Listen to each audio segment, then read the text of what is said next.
Chapter 4 Bells of the Buddhist Monastery. 12-year-old Kaori Tanaka, a proud Gemini, liked to tell people her parents were born in the high, misty mountains of a samurai village. In truth, they were both second-generation Japanese Americans from Ohio. No matter, Kaori knew in her bones that they were meant to be born in the mountains. Sometimes people were just delivered to the wrong birthplace.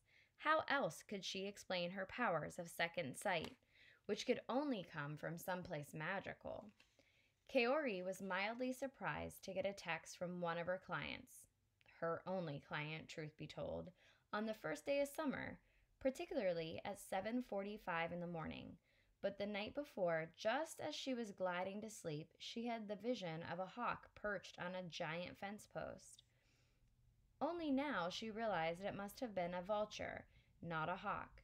And vulture started with V, just like Virgil's name. The connection couldn't have been more clear. She was already awake. She believed in waking up with the dawn whenever possible, when she heard the bells of a Buddhist monastery chime from her phone. A text message alert. She snatched it immediately and read Virgil's message. "This must be a matter of some urgency," she said. From her bed, she liked to talk aloud when she was alone, just in case any spirits were listening. After replying to the text, Kaori lit a stick of incense, walked across her zodiac circle rug, and stepped into the hallway. She knocked gently on her younger sister's bedroom door. No one was awake yet. Last of all, 7-year-old Jen. Jen was a Cancer. Morning wasn't her best time of day.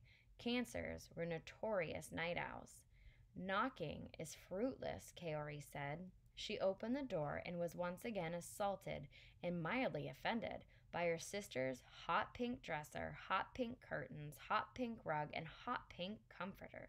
It was truly the room of a second grader, complete with teddy bears scattered all over the floor and a plastic teacup and teapot toppled here and there. Jen was monstrously untidy. She also had a tendency to run through hobbies. Jen was determined to become the champion of something one day. It used to be hopscotch, then monkey bars, then checkers. There was a discarded recorder on the floor that she had once planned to master, and a chapter book on Abraham Lincoln from the time she decided to become an amateur historian.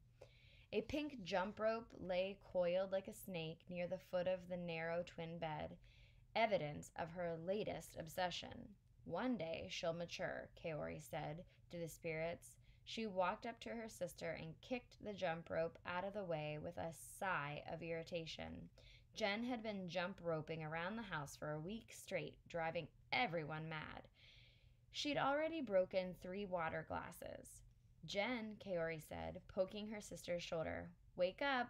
We have a client coming today. We need to prepare." Jen's eyelids fluttered but didn't open. "Jen," Kaori poked a little harder. Her sister was wearing bunny print pajamas. "Really?" "Get up." Jen grumbled and pulled the comforter over her head. Kaori smoothed the front of her own pajamas, coal black with red trim, and said, "Okay then, I'll just prepare the spirit stones alone." Jen tossed off the covers, eyes wide, her dark hair stuck up in every direction. "You're using the spirit stones? I have reason to suspect I'll need them. Just a sense, but if you're too busy sleeping—" I'm getting up, and she did.